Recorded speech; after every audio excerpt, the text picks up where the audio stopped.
Happy Thursday, everybody. Welcome to the Michael Cutler Hour. I am your host, Michael Cutler. It's kind of unusual for me to say Happy Thursdays because usually I do this program Friday evenings, but I do have a scheduling conflict tomorrow on November the 9th. So here I am, November the 8th. And if you're listening to the podcast, bear with me. That's the reason for the change in scheduling. I really wanted to do this show rather than call in sick or on leave or whatever it is that I would call in on. There is so much going on, and I'm eager to share my perspectives with you because I have such great concerns as to the direction that our great country is going, in large measure because of the media, news media, and in large measure because of both political parties. We're living in a perilous era, and I'm not trying to be the guy sounding the alarms and gloom and doom and all that other business. But we do live in a dangerous world, and we do have many adversaries. And a country's first and last line of defense are its borders. But you would never know it to listen to the mainstream media and to listen to all too many politicians and then go beyond the words and look at the actions or lack of actions by the leadership of both the Democratic and Republican parties. And these are the issues that I really want to address today. For those of you who are familiar with me, familiar with the program, you know that I'm a retired senior special agent with what used to be the Immigration and Naturalization Service, the old INS, an agency that was largely disbanded, sliced, diced, chopped up, pureed, and put into a conglomerate agency known as DHS, which I came to call the Department of Homeland Surrender.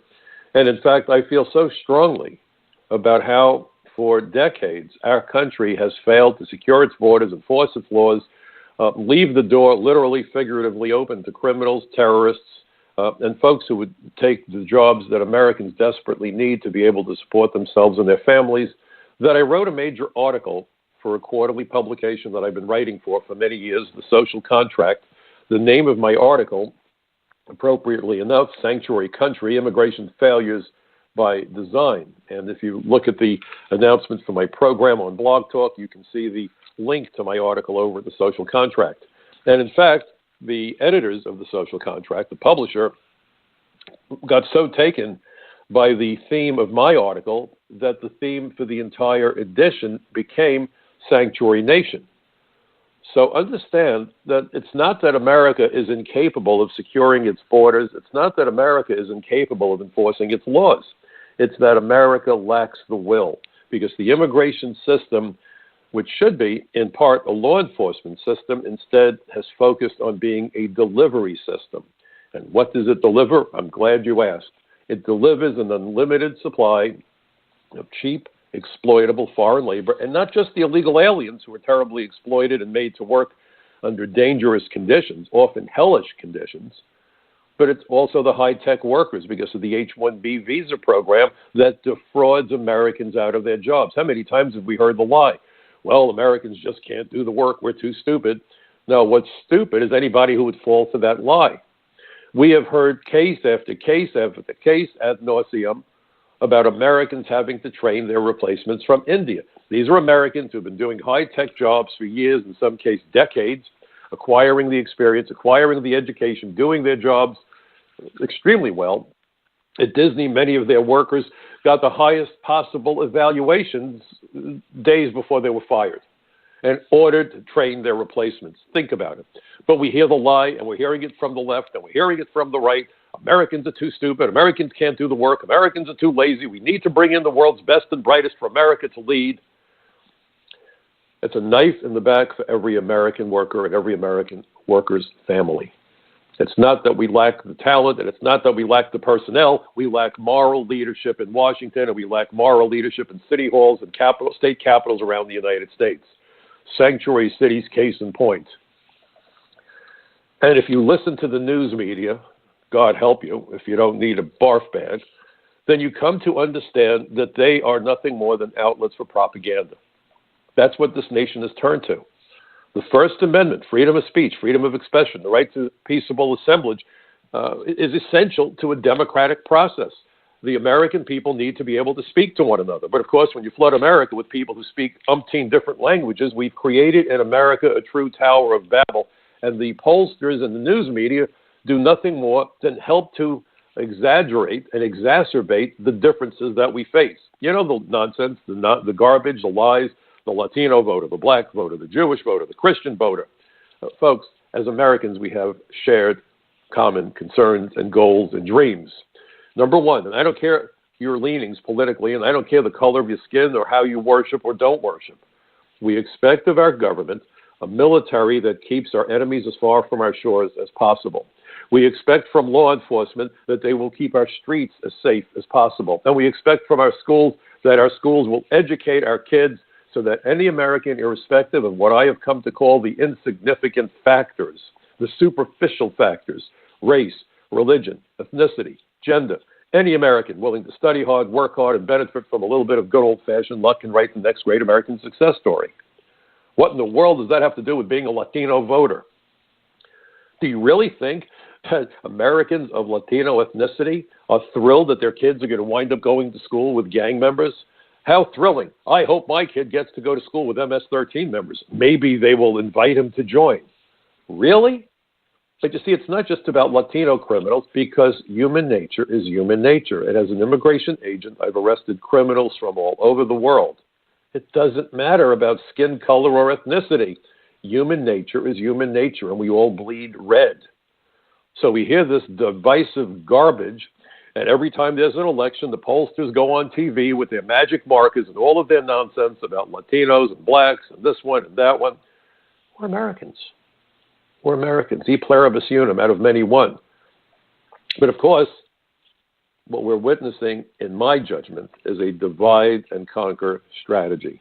Bring in lots of people who don't speak the language, turn one American against another American, and then it's easy for us to be steered off the cliff, which is where we're headed. You know, the Democrats have completely lost their minds, and their followers more so. We're going to eliminate ICE, Immigration and Customs Enforcement. These are haters. Listen, the people who enforce and administer the immigration laws admit 1 million lawful immigrants every year. Every race, every religion, every ethnicity. The United States is the most ethnically diverse country, I would argue, on the planet. Our immigration laws have nothing to do with race, religion, or ethnicity. If you go to Title 8, United States Code, Section 1182, the grounds for excluding aliens, it's not about race, religion, or ethnicity. It's aliens with dangerous communicable diseases, aliens with mental illness, aliens who are criminals, murderers, human traffickers, drug smugglers, war criminals, spies, terrorists, fugitives from justice, prior deportees, aliens who've committed fraud to the immigration system, whether it's visa fraud, immigration benefit fraud. And then we get to aliens who are likely to become a public charge, go on welfare, or aliens who are likely to take the jobs of Americans. That's who we exclude, unless, of course, they're coming with green cards. So the idea is to protect American lives, American jobs, and national security. That's what our immigration laws are about. The second largest contingent of law enforcement officers who are assigned to the Joint Terror may not know this, may be surprised, but they're immigration law enforcement officers, because foreign terrorists all violate our immigration laws to enter the United States and to remain here so they can carry out deadly attacks or support deadly attacks. Why on earth would any politician want to impede that vital work? And then we hear this nonsense. Well, we're going to help the job situation. How do you help the job situation for Americans when you admit more foreign workers than the number of new jobs that you're creating? How do you protect America when you encourage illegal aliens, and among them are the criminals, the terrorists, and so forth, in sanctuary cities? Why would somebody enter the country illegally? Well, there's a good reason why. Because they know they belong to one or more categories of aliens who should be excluded. And I read you that list. I told you that. I didn't read it. I was telling it to you off the top of my head, because it's something that was drilled into my head when I went to Border Patrol Academy. I hate to tell you how many years ago, because back then everybody who worked for the INS who was given a badge went to Border Patrol Academy, which is good news, bad news, and that's a story for another day. There's a lot more to immigration law enforcement than the Mexican border. That's the bottom line. Nearly half of all illegal aliens don't run the Mexican border. They come through ports of entry and violate the terms of their admission. And then we have a Canadian border, and we have 95,000 miles of coastline. But this emphasis on the Mexican border, and even with all the drugs pouring across the border, and they just wrote an article for Front Page Magazine, frontpagemag.com, I hope it will be published in the next couple of days, about the increase, drastic increase, terrible increase in fatalities due to opiate overdoses, people dying of drug poisoning. Most of the drugs coming across the Mexican border. It's flowing into airports and seaports and the Canadian border, absolutely. But a big source is the Mexican border. And if you look at the number of people who are dying, why in the world are we legalizing marijuana across the United States when everyone knows it's a gateway drug for the hardest stuff, for heroin, for meth, and so forth? Granted, not everyone who smokes pot is going to use the hard drugs. But I could tell you, having spent half my 30-year career with the INS, with the Drug Task Force, and with a stint at DEA Unified Intelligence, I don't think I ever met anybody who was hooked on the hard drugs who did not start with marijuana. And I don't want to make a joke of this, but when I hear recreational drugs, I freak out. When I think recreation, I think tennis or golf or bowling or swimming or marathon running. Those are recreation. Stamp collecting is recreation, okay? Reading a good novel, that's part of recreation. Getting stoned in recreation in the same sentence, this is madness. I understand medicinal marijuana. I understand that there are chemicals in it that might be helpful to certain situations. That's fine. If someone's dying of cancer, if there's extracts in marijuana that can be used for glaucoma or whatever, I don't have a problem with it. But the idea of encouraging people to get stoned, and what's remarkable, if you read the studies, the states that have legalized marijuana are now, not shockingly, in fact you would expect it, experiencing a rise in automobile crashes because people are driving stoned. So with all the talk about don't drive and drink, we have people driving and smoking. And people are getting hurt and people are getting killed and property is being damaged, but it's okay because we're going to legalize pot and we're going to get revenue out of it. And no one seems to care about the morality of what we're doing. Certainly the politicians, who are moral, are few and far between. We have a serious problem. And you have the Democrats calling for the end to ICE, the end to the enforcement of our immigration laws, because we're a welcoming country. I'm sure those politicians sleep with their doors open at night. Can you imagine? But meanwhile, while we're told that this is a normal situation because we're a welcoming country, we have the Republicans disagreeing and saying, oh, no, we have to be careful who we're letting in. But how many ICE agents do we have? Oh, about 6,000. And how many of them are doing immigration work? Maybe half. So now we've got 3,000 ICE agents for the entire United States of America. So how effective can they be? New York City, to put it in perspective, has 37,000 police officers. The last time I read the statistic, TSA had 45,000 people. The mission of the military is very similar to the mission of DHS. I often think of DHS as backing up the military. The military's primary mission is to keep our enemies as far from us as possible, up close in person. That job falls to DHS, whether it's the Border Patrol, whether it's ICE, whether it's the inspectors at the ports of entry, a job that I did, by the way. I was also an inspector when I began my career. So we have well over 1 million men and women in America's armed forces doing incredible, heroic, brave work for America. Dedicated Americans. Unbelievable. Total act of selflessness. Over 1 million. But up close and in person, we've got about 3,000 ICE agents. The likelihood that an illegal alien is going to get found and deported in the United States today is probably smaller than the likelihood that that same illegal alien goes out and buys a winning lottery ticket. Do we really have immigration enforcement? Absolutely not. This is all part of the kabuki theater, the magic act. We're going to create the illusions because the politicians know what Americans want. Secure borders. Would you get on an airplane with an undocumented passenger? Of course not. You'd freak out. If you saw people evading the TSA scanning devices and you saw them on your airplane, half the people on that plane would run for the exit and say, get me out of here. Why then are we living among millions of people who did the same thing when they entered the United States? And understand what's happening with the caravan and understand that the president is properly upset about it. This is something I was going to talk about last week, but because I messed up the computer, I only had a 15-minute program last week. So I want to talk a little bit about the caravan, which is what I would have spoken about last week, and I've written some articles about it, again, over at Front Page Magazine. Last week was a tough week. I went to the wake of an agent that I worked with when he was fresh out of the academy. And he died because he had worked at Ground Zero and was searching for human remains, initially searching for victims. And his exposure to toxins cost him his life. So it was a tough week last week, and I had all these distractions. Forgive me, I messed up the computer, but not this week. And it was remarkable to me, and I was on a program on a startup network, I-24 News, that's based out of Tel Aviv, and they're expanding here in the United States. And I was on with Michelle, very, very good journalist.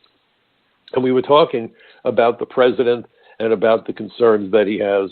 And so think about this. You had those women on The View calling the president a liar. What does he know? How in the world can he say that these aren't all poor people who are starving? I listened to Bill Maher, and I wanted to retch. The same deal. The president is a liar. He tells 5,000 lies, I don't know, an hour, a minute. This is the fable. Everything that's wrong in the world is President Trump. And I don't always agree with the president. We should never agree with anybody 100%. I believe Ed Koch, New York's mayor, who I thought was a great mayor, but I disagreed with him on stuff, said that if people agreed with him, I think he said 80% of the time he was happy. If they agreed with him more than 80% of the time, they needed psychiatric treatment. You know, but these women on The View and Bill Maher, the president's a liar. These are poor people. They're starving to death. They just want to come to America basically for a meal and a better life. They ignore something that the media also ignored. The president gets a daily briefing. And during the daily briefing, all of the intelligence services provide the president with intelligence, with what they have come up with, the dangers to America, the risks that we face, things that he, as the commander-in-chief of not only armed forces, but law enforcement for the federal agents, must act upon, or should at least consider in ordering up what he wants done. And it's interesting because just before Jeff Sessions left, which just happened, and I know Jeff Sessions, and I'm kind of disappointed about how that whole deal played out, but that's, again, a story for another day. But they came up with a new task force to target the major drug trafficking organizations in Latin America. But number 5 on the list, it was buried in this list of 5. It wasn't number 5, it was somewhere in the middle, believe it or not, was Hezbollah. Hezbollah is a terrorist organization sponsored by Iran. And I've written about this extensively. I've spoken about it before. I have no hard evidence, but it would not shock me to find out that Iran or its surrogates are playing at least a role in organizing and funding the caravan headed north. This is dangerous. And the president had stated that he had information that there were gang members in that caravan, which I fully agree with. In fact, I was on another program with a terrific young lady, Dana Loesch. I love being on Dana's show on NRA TV. Her program is called Relentless. You should check it out because she's fabulous. And so Dana ran a video before my segment started. And the video was some guy in the caravan. And when they asked him, he was from Latin America, why are you going to America? His answer blew me away. I was sitting there listening to this, preparing to go live via Skype. And this guy actually said, in Spanish, there was a translator there, that he was coming to the United States to seek a pardon because he had been convicted and deported for attempted murder in the 3rd degree. Stop and think about it. You've got a guy in the caravan who says he's coming to America looking for a pardon because he was convicted of attempted murder in the 3rd degree, and he wants a pardon. There's another woman who was quoted, I believe NBC News, who said that she owned a store back home in Latin America, but she's heading to America because she can't pay her bills. And by the way, she was previously deported. If you were deported and come back without permission, you're committing a felony. It carries a maximum of 2 years in jail if you have no criminal history. It can carry a maximum of 20 years in jail if you do have a criminal history. I worked with Senator Al D'Amato back in the 80s to create that law. So here we have a couple of cases right off the bat, a woman who was previously deported, re-entering, apparently looking to do so illegally, and you don't apply for permission by running the border or by walking into a port of entry and saying, hi, I was deported, I'm back. Because if you do that, you will get arrested, you will find yourself in jail, and you can find yourself being arraigned and charged criminally with unlawful re-entry. You're supposed to apply from your home country after we deport you. They don't have the right to be here. And we're talking about thousands of people. And if you look at the articles that I've written where there have been a succession of congressional hearings focusing on how Iran, through Hezbollah, Hamas, and its Quds forces, the shock troops that are flying routinely into Venezuela, that those terror groups and so forth are working in close conjunction with human traffickers and drug trafficking organizations throughout Latin America to flood America with drugs. They get the money, and they also do incredible damage to America and American lives. People are dying of overdoses. People are losing their futures because they become hooked and they wind up in jail. They wind up with all kinds of problems. Their families are devastated by all that's happening. This is like setting off a mass casualty event in America in slow motion. That's what drug addiction does to America. And I just saw an article, and I don't know if it's true. There was a blurb that came across a little while ago that the Mexican government is going to legalize the growing of poppy. I don't know if it's true. I hope it's not true, but think about what all this means. When you hook the population of a country on narcotics, you're destroying them. It is truly a weapon of mass destruction. So we have Iran involved in the drug trade, involved in human smuggling. We have thousands of folks from all over the world massing in Latin America heading north. And what was remarkable is when I was on I-24 News, this is interesting, I was debating an immigration lawyer, and you would think, oh, here we go, another one of those food fights. It wasn't. I was very impressed. I'm sorry I don't have the gentleman's name. But what he said was this: I'm an immigration lawyer, and I try to help immigrants. But who in the world is responsible for organizing thousands of people and having them march north towards the United States? He said, this is a threat to national security, and we need to know who's behind it. So that's an immigration lawyer, and this was supposed to be a debate, but he had to admit that this is inherently dangerous. But yet the bovines on the view. And I don't know any other way of describing them, because I've had it. You're in front of television cameras, you bear a responsibility. You bear the responsibility of being honest and being reasonable and being rational. And all they could think of doing is attacking the president. I don't care if they don't like President Trump. They don't have to. I didn't like President Obama. But I would never say the things that these folks say on television. And I wouldn't mislead the American people the way that they are, because unfortunately Americans can be awfully dumb. When they see something on TV, they automatically think it has to be true. I heard it on television. They don't have access to the president's daily brief, and they apparently didn't bother to do their research about those successions of hearings that have been conducted in Congress about how Hezbollah is operating throughout Latin America and moving drugs and people into the United States. Folks, this is such a serious threat to national security, such a serious threat to public safety.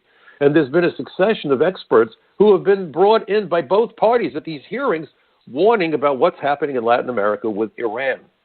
The tri-border region of Brazil, where Brazil abuts with Argentina and Paraguay for decades, has been home to terror training camps being run by Hamas and Hezbollah, probably ISIS and Al-Qaeda. There was a case reported on by the Justice Department, and I wrote an article for Front Page about it just about a year or two ago, about a Pakistani who went to Latin America. He was an alien smuggler. And where did he set up shop? In Brazil. And he got himself lawful immigrant status, the equivalent of that, in Brazil, and was moving men from the Middle East, terror-sponsoring countries, through Brazil into the United States. Now, there was nothing that showed that these people went through the terror training camps, but why Brazil? Why Brazil? And these people were spending thousands upon thousands of dollars for the services that this guy who ran a smuggling operation through Latin America were offering. Who from the third world can afford to spend $5,000, $10,000, $15,000 on a smuggler? And they're coming from a hot spot where terrorism flourishes, and he's bringing them through Brazil. What could possibly go wrong? Why do you suspect that that's not what we're seeing in those massive numbers of those so-called caravans? And so the president wanted to air a commercial. And I just wrote about this for Front Page. And my article was Establishment Media Nix's Trump ad about dangerous caravan. And then the subtitle is There Really No Difference Between a House Guest and a Burglar. My editor borrowed a phrase that I used in my article, and it's an analogy that I've been using for quite some time. The difference between an immigrant and an illegal alien is comparable to the difference between a house guest and a burglar. And the media would not run the president's ad.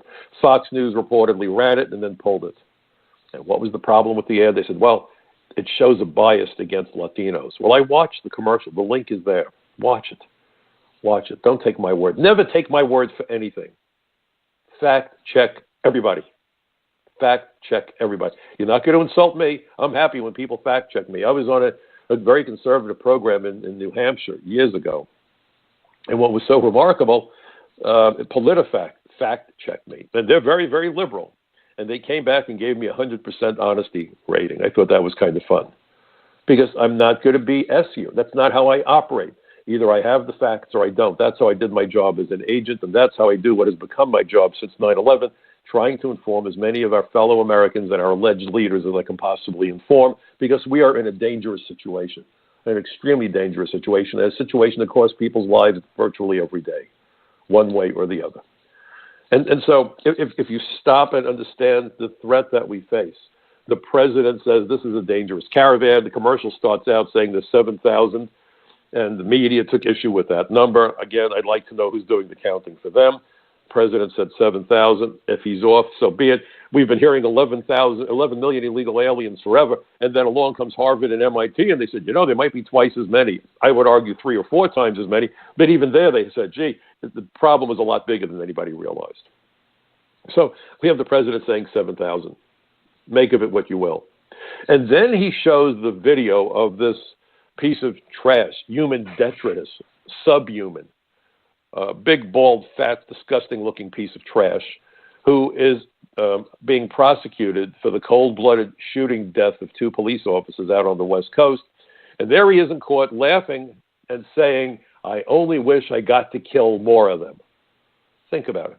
So the president says, this is the risk. We have people headed for the border. We have a problem with criminals coming to the United States from Latin America. Vote for the Republicans and we'll stop the caravan. That was the commercial. It was race baiting. It was terrible. It's discriminatory. It's racism. It's hate mongering. The guy that made the statement is the guy who's on trial for killing 2 cops. He made no bones about it. He's not saying I didn't do it. You're confusing me with someone else. He said, yes, I did it and I should have killed more. That's fact. They didn't get an actor to fill in for the guy. They showed the actual video from the courtroom. So it's factually accurate. You have the image of the caravan. As I've told you, I know of at least a couple who were interviewed. One said that he tried to kill somebody, didn't succeed. He's looking for a pardon. A woman who was deported, she's coming back. There was another guy who said that he had a criminal history, but he didn't care because he was determined to come to America and make more money. By the way, that's not why you give people political asylum. And the president is now saying, we're going to stop this nonsense. There was an interesting piece, I believe it was Jeff Sessions who had written it, that over, if I have the number wrong, somebody let me know, but I believe that 80% of the people claiming asylum are not getting asylum. These are spurious claims. They're nonsense. They're fatuous. They're BS. And you can see it. I'm coming to America because my husband beat me up. That's not what political asylum is about. I'm coming to America because I don't have any money. It's not about economic refugees. I'm coming to America because there's gangs in my home country. Well, that's not what it's about. So what the president has said is, I'm going to invoke the same law, just came out, that was involved with what is improperly called the travel ban. I call it an entry restriction. The people from those countries that could not be vetted. And he's saying, look, if you're going to swarm the border, if you're going to do this sort of thing, we're not going to entertain your application for asylum. You're overwhelming the system. We can't protect Americans. What a novel thought. You have a president saying we need to protect Americans, and you have the news media saying this is racist. Now, here's the interesting backdrop if you haven't been following the news. I don't know if you're familiar with an individual by the name of Joaquin El Chapo Guzman, but this guy, El Chapo, was the alleged leader of the Sinaloa drug cartel in Mexico, arguably the most violent and pernicious of all of the drug cartels in Mexico. He is allegedly responsible for countless murders, for the importation, again, these are allegations, of 200 tons of cocaine and other narcotics into the United States, and he's on trial in Brooklyn, New York, in the Eastern District of New York. Isn't it remarkable that the hub for the Sinaloa cartel's narcotics trafficking on the East Coast is the city that has the biggest, best equipped, best trained, most sophisticated police department, New York City? That's where they set up shop. Now stop and ask yourself, if you are running a drug ring, would you think to set up shop in the city, in the country that has the biggest, most sophisticated, well-trained, and well-equipped police department? Because that's what the NYPD is. I sometimes like to describe it as a small army, which is what it is. I've had the privilege of working with members of the NYPD. And I will tell you, they are terrific, and they have equipment that most police departments could only dream about. They even send their detectives around the world because after 9/11, the concern was that the CIA wasn't sharing information with the NYPD, and clearly New York is the primary target for these dirtbag terrorists. So why would you set up shop in New York City? Well, New York City has airports, seaports. Northern New York State has access to Canada. So, New York is a border state, going back to something I said at the beginning of the hour. But beyond being a border state, New York has sanctuary policies. We have a mayor who has given hundreds of thousands of individuals municipal identity documents without being able to verify who the hell they are. What a perfect setup for the bad guys, because they need to operate seamlessly in New York, irrespective of their immigration status, and they want to know that even if they're arrested by the cops aren't going to be able to tell the police, tell immigration about it. It spares them the potential for being deported. That's huge. That's monstrously huge. And we do this nonsense. And in fact, Ed Koch started this, or followed up on sanctuary policy that, to my recollection, was begun by David Dinkins. And it cost at least one police officer his life. I testified at the murder trial. I had physically deported an alien by the name of Ronaldo Rayside, a Panamanian drug dealer. He lost his green card because of drug convictions and convictions for violent crime. He came back to the United States, was encountered by Officer Machadi. He was a 24-year-old cop. His wife was pregnant. He went for Machadi's gun. Bullets flew at a street corner in Brooklyn. Officer Machadi died on that street corner. I testified at the murder trial. I am convinced that a big reason why this all happened, that we're attracting criminals to places like New York and San Francisco. Think of the Kate Stiley murder, and there are others. When you create sanctuary policies, you assure the illegal aliens and the criminals among them that even if you're arrested by the cops, immigration won't know about you. So you'll do your time, you'll be back out on the street. Nothing to see here. Keep on moving. That's what we're doing. Undermining public safety and national security because there's an overriding bigger issue, and the issue is flood America with cheap, exploitable foreign labor because the immigration system is a delivery system. And hobbled as it is by a lack of resources and people, the mayors of sanctuary cities make no bones about it. They want to destroy ICE completely. They don't want anybody deported. They don't care if the person is a rapist, a child molester, a murderer, an arsonist. Doesn't matter. Don't deport them. We want them to stay here. We are a welcoming country. We welcome criminals and sexual deviants, rapists, terrorists. Come on down. This is like the price is right. Come on down. And the price is right, because the globalists that want this are paying huge amounts of money into campaign coffers to get the best government money can buy. So when the president said, I'll protect America from the caravan, and I've called it an impending invasion, and I make no bones about it. And if I anger somebody, good for you. Go home angry. Suck your thumb.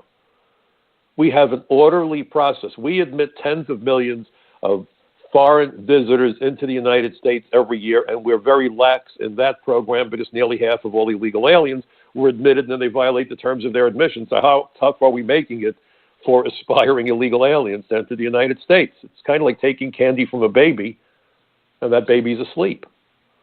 So we're not tough enough, and we're letting everybody in. So it's not as though you can't get in. We make it super easy, but that's not good enough for the open borders crowd. They don't want borders. Now, the only problem is without borders, you can't defend the country. I really don't think these politicians go to sleep at night with open doors. I'd love to see their house with open doors, open windows, maybe no doors at all. What the hey? Especially in the summertime, who needs a stinking door? Believe me, they sleep not only with locked doors, but with armed security. But America, that's another story. Take down the barriers, let everybody in, and whoever dies, dies. Hey, collateral damage. We drum up business for the funeral homes is probably what they're thinking. As long as the Chamber of Commerce and these other globalist organizations are more concerned with head counts on airplanes and head counts in baseball parks and movie theaters and all these other attractions than they are with body counts in the morgue, nothing is going to change. As long as America is happy to fire Americans and destroy the middle class by bringing in foreign high-tech workers, nothing is going to change. We bring in Chinese students, teach them how to be engineers and computer programmers, They build their military. They threaten us with their military. They hack our computers, and we train their programmers. Does it get dumber than that? Does it get dumber than that? Our country is being run by people who hate America and Americans, who would much rather see Americans unemployed and living homelessly, and homeless rates are up, than taking care of their own citizens. And if you dare suggest to them that we ought to put American citizens ahead of citizens from other countries, just as parents take care of their own children before they worry about the children of other families, you're going to be verbally attacked and viciously attacked. Nativist, racist, xenophobe, and the list goes on. Now, understand that the poverty levels are the greatest among America's minority people. The minority communities are getting hammered the worst. So this isn't about race. But if you dare to suggest that a country should look out for its own citizens, boy, oh boy, fasten your seatbelt because you're going to hit bumpy roads. You're going to be accused of everything under the sun. And this ad that the president ran didn't say anything specifically about any race or any ethnicity, just made the point that there are people looking to come to America and they need to be stopped. And he's right. If you see a mob charging your neighborhood, you're going to call the police and say, there's a mob headed this way. Do something. Do something. So when the president says we need to protect America, his ad gets taken off the air. Now, I don't know the last time that a president tried to run an ad and the media, from all perspectives, said, no, we're not going to run the ad. Too bad. We don't like it. You're not getting it. This is censorship. This is not what the First Amendment is about. And the trick that they use is they deem something that they don't want you to hear hate speech. It may not be hate speech, but when they label it hate speech, they now have a license to take it off the air because it's hate speech. Alan Dershowitz, who happens to be, in my judgment, a brilliant constitutional lawyer and a professor, I had the distinct privilege of listening to Dershowitz many years ago. My first wife's parents, may they rest in peace, were in the Holocaust. My mother-in-law was in a concentration camp. My father-in-law back then lost his family to the Nazis. I lost a big bunch of my relatives to the Nazis as well. I was named for my mother's mother who was killed in Poland by those SOBs. But every year they would get invited to the Holocaust Memorial Service at Temple Emmanuel in Manhattan, which is the equivalent of St. Patrick's Cathedral. It's a beautiful synagogue. In fact, my wife and I, my current wife, we were married in the rabbi's study at Temple Emmanuel. It's an incredibly beautiful building in Manhattan near Central Park. And Alan Dershowitz spoke, and I could have listened to him all day. But recently, what Dershowitz talked about was the First Amendment and this idea about hate speech and how it's being used to censor people. Whatever happened to the notion of I disagree with what you say, but I will defend to the death your right to say it? Even if you have someone spewing utter nonsense, sometimes there's some good that comes from that, because then you can listen to how somebody really believes, because you're hearing it come out of their own mouth, out of the horse's mouth, or maybe the horse's rear end. And you say, wow, this guy is certifiable. I want nothing to do with him. In some ways, that's the way you protect us from the crazies. Let them go out there and make a strong case to prove to the world just how nuts and hate-filled and bigoted they are. But when you label someone hate speech and then you stop them from being heard, nobody even understands what we're dealing with. And then you get to use that label to stop everything and anything that you don't want out there in the public domain. Think how dangerous that is to democracy. The founding fathers understood just how important freedom of expression is to the democratic process. That's why it's the First Amendment. It's being abridged. I've done debates on college campuses across the United States, but not for years. I've been to Yale Law School, Columbia Law, Columbia Graduate School of Journalism, NYU, Chapman, Central Washington outside Seattle. I've been all over the place. No more. Debate is being stifled. And that scares me, and it should scare you. It reminds me of the book burnings when the Holocaust began. Shut down discourse, shut down free speech. Some unseen puppet master will decide what you can and cannot hear. And we're seeing it with the internet. We're seeing it with Facebook. We're seeing it on college campuses. We're seeing it with Antifa. Instead of saying, this is America, we're adults, we can listen to people and then decide for ourselves that what this guy is spewing is venom. Get him out of here. He's terrible. They don't want that opportunity. They just want to be able to control the message. That's why when there's a revolution, folks, the revolutionaries who overthrow a government, they stage a coup d'etat, the first things that they seize after they gain control of the airport to make sure no one comes in from behind them to stop them is they take control of the newspapers, radio, and television, the means of communication. 1984, the Ministry of Truth. You control thought by controlling words because human beings think with words. If you can control the words that people have, then you can control the thoughts. So let me give you an example. And I used this on a radio show earlier this week, and it kind of went over pretty well. Let's see how it works for you. The word alien has been all but stricken from the immigration debate, except for the DREAM Act. And people have forgotten that it's really an acronym. And the A in DREAM Act is alien, as in alien minors. Isn't it remarkable? This terrible word alien, we're never supposed to speak, was acceptable because it linked to the DREAM Act and it furthered this bogus narrative. But let's play a game, and let's make believe, let's just pretend that the powers that be have decided that the word burglar is a terrible word. It's just not nice. It's almost as disgusting as alien, wink, wink, okay? So we will now eliminate the word burglar the way they've done with the word alien. So if someone is in your house, they're a guest. Just like any foreign national in America is called an immigrant. So anybody who walks into your house, breaks into your house, gains access to your house, we're going to call them a guest. Now, if the guy got in or the gal got in without permission, we will call him an uninvited guest versus an invited guest, or guest for short. So let's say, God forbid, you come home from a long day at work, you walk into your house, and there's a couple of people hanging out in your living room, except you didn't invite them in and you didn't let them in, but there they are. They're sipping your wine and they're watching your big screen TV, and you quickly run out of the house, you pick up your phone, and you call the police. Now, the police say, what's the emergency? Now, the word burglar doesn't exist anymore. You have to call them guest. So you say to the police, officer, come quick.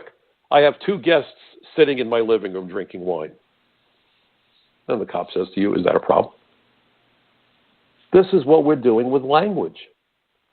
By eliminating the words, you eliminate the thoughts that the words represent. If you can convince people that anybody who walks into your house is to be called a guest, just the way that anybody who gets into the United States, no matter the circumstances, is labeled an immigrant, look how you've altered the perception. The caravan of migrants, really. And the media dutifully reports that these are citizens from Honduras and El Salvador looking for a better life. Some might be. Are they all? We have no idea. But go back to what I wrote in my article and consider that you may well have people from the Middle East who are terrorists among the group, which isn't a stretch. What you may have forgotten, because the news comes at us and the news cycle just keeps on going, around the time of the midterm election for Obama, after he was in office for 4 years, there was a story that some Iranian Quds forces, shock troops, were in the United States. Apparently they came through the Mexican border, and their mission was to blow up I think it was the Saudi embassy, kill the Saudi ambassador, possibly blow up the Israeli embassy. They were stopped, fortunately. But they came out of Latin America, and they were hooked into Iran. This is what we're dealing with now. Again, we know from all these hearings that the Iranian Hezbollah groups and Hamas and the Quds forces are operating throughout Latin America, destabilizing governments, not my words, the words of the witnesses at these hearings, working in close coordination with human trafficking and drug smuggling organizations to flood America with aliens and drugs. So how far a stretch is it to say, this could be something that's being aided, abetted, organized, and encouraged by Iran? But that's not what you're hearing in the media. What the media keeps harping on is these immigrants and migrants from Honduras and El Salvador. And you think, people coming from a third world country, what could be wrong? Well, by the way, when we had the unaccompanied minors flooding into America, among them were members of MS-13. MS-13 was a relatively small problem back 25 years ago. Today, MS-13 can be found in 40 states across America because of the unaccompanied minors. How in the world is it a matter of bigotry to say, let's keep criminals out of America? That's all that the concern is here. And yes, I understand that President Trump sometimes doesn't use the best language possible, doesn't understand nuance. Sometimes he's too much of a blunt instrument, and I've got my degree in communications, and he gives me more gray hair and more white hair, and maybe some of my hair will be popping out of my scalp altogether. He needs to use better language. But forget the language, the threat is real. And the flood of drugs into the United States is real. And the opiate overdoses are real. And the fact that we have El Chapo on trial in Brooklyn, and here's the real kicker. Security is so tight that they have to shut down all or part of the Brooklyn Bridge when they move him from his jail cell in Manhattan to the courtroom in Brooklyn, and the names of the jurors is being kept secret for fear that his hitmen, known as sicarios, are already in the United States and will try to intimidate or kill the jurors in Brooklyn. So the president says, we got to be careful. We have a dangerous situation. And the media goes after the president for wanting to protect American people. That's the lunacy, folks. That's the lunacy. And you have these people sitting on the throne of the television set, the studios. Joey Behar, genius of the 20th century or 21st century. Bill Maher, the president's a damn liar. These are poor people, but he's too rich. He doesn't care about poor people. I don't know whether he cares about or relates to poor people, but damn it, that's not what we're talking about. But the immediate thing is he's a liar. Never mind his daily briefing. Never mind congressional hearing after congressional hearing after congressional hearing. Just accuse the president of being a liar and be done with it. And that's the tactic of choice. You accuse the president of being a liar. You refer to the people headed for the United States to swarm the border as a caravan of migrants looking for a better life. You ignore the fact that when they hit the border with Mexico, a bunch of cops were badly injured. These people were throwing bricks and rocks and stones. There were reports that some of them had weapons. And the president initially said, looking out for the safety of our people, if someone throws a rock, think of that rock as a rifle. And people got all bent out of shape. But I'll tell you, in the Bible, people were killed by being stoned. If someone throws a heavy enough rock at your head, they can kill you. I don't know that the solution is a rifle, but goodness, these aren't balloons that they're throwing. You know, these aren't water balloons. We're talking about rocks. We're talking about weapons, possibly knives. So the president tells the people that he's in command of, protect yourself. Oh, look at the president. He wants to have bloodshed. The president is simply looking out for America and Americans. But go back to the self-loathing Americans that we're now dealing with. Ted Cruz was out there. For America to lead, we need to bring in the world's best and brightest. Never mind that America has how many hundreds of thousands or more successful, experienced computer programmers being displaced. Both sides of the aisle, with the U.S. Chamber of Commerce, with the Council on Foreign Relations, with all the other usual suspects, are doing everything in their power to flood America with cheap, exploitable labor. There's no compassion in that. There's no compassion in driving American families into poverty. There's no compassion in exploiting and abusing foreign workers. And they play the compassion card, and Americans say, oh, we've got to take care of these poor people. What about the Americans who've lost their homes to foreclosure, had to take their children out of college? What about the guy that goes to college and runs up a student loan that looks more like a mortgage payment but can't get a job because he's competing with workers from India who think $50,000 a year is a decent salary, when for an American it would be 3 times that amount? It's astonishing. The level of greed, the level of corruption, and the level of foolishness of the American people leave me flabbergasted. You know, I'm so glad you listened to my program. I hope I'm thought-provoking. But look at what happened in the election and how many people are buying into this fake narrative from the Democrats. And where have the Republicans been? The Republicans had control of the House and the Senate and the White House. No wall, no immigration enforcement. Bob Goodlatte, on his way out the door, immigration lawyer, wanted a 50,000, I believe, increase in the number of H-1B visas. Why? Well, maybe it's because Bob Goodlatte's son, Bobby Goodlatte, is an executive in the computer industry. Got to start with Facebook and Zuckerberg. Both sides of the aisle have a vested interest in destroying the middle class. They're cashing out the country. Both parties. Both parties. Because there's no way you can explain to me why nothing is getting done to protect America or Americans. And my goodness, no one stands up to the media and says, look, we can invite in so many people, but then you become oversubscribed. If you throw a party, you can't have the world come into your house. And by the way, if you're a wedding crasher or a party crasher, you can call the police and arrest the people. People don't have the right to come to the party without a ticket. You don't get on an airplane without a ticket. You don't go to the movies without a ticket. You don't get into the sports stadium without a ticket. But if you require a ticket, a foreign national seeking entry into the United States, you're a xenophobe and a racist and a hater. Think of how astonishing this is. Think about how we would never make those statements about any other circumstance where people were looking to gain entry into a place that has finite walls, borders, doors, and so forth. Chuck Schumer has said that trespassing is dangerous, and anybody who would trespass on critical infrastructure, anyone who would trespass on a national landmark should be going to jail for 5 years under a federal law that he wanted to write. Trespassing is dangerous. He's right. You have aspiring trespassers charging towards the United States, and when the president says we can't allow this, look at the reaction. Look at how the media won't allow the ad to run. You know, usually they run an ad and they say, you know, statements made in the commercial don't necessarily reflect the views of management at, you know, radio station, whatever, television station, whatever. No. They flat out said, we will not run your ad, and we don't care that you're the president, and we don't care that you're concerned about national security, because as far as we're concerned, if you're worried about national security, you're a xenophobe, you're a racist, you're a bigot. It's astonishing. It's astonishing. A few years ago, if somebody would have told me that our country would be this corrupt, this foolish, I wouldn't have believed them. I wouldn't have believed them. This is like a bad movie, but it's not a movie. It's reality. And somewhere along the line, the American people need to stand up and get their voices heard. You know, when we go to a restaurant, we're extremely specific about the food that we want to eat and the way that we want the food prepared. It's not enough that you vote.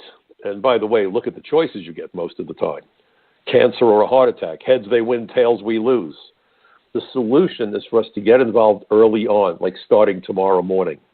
Get your voice heard. Let the politicians come to understand that we, the people, are not as stupid as they had been hoping we are. Think it through. Talk to your neighbors. And please, folks, remember that democracy is not a spectator sport. It is critical, super critical, that we, the people, take part in our own government, not just for ourselves, but for our children and for their children as well. That's the job all Americans must do, because democracy is not a spectator sport. Next week, I expect my program will also be broadcast on Thursday. I have a reunion of agents to go to, so we're excited about that. But I certainly want to make certain to provide you with all the information that I could possibly provide you with. And that, of course, ladies and gentlemen, is the purpose for this program. Thank you for listening. Please tell your friends and neighbors about my show and be part of my Bucket Brigade of Truth. So long.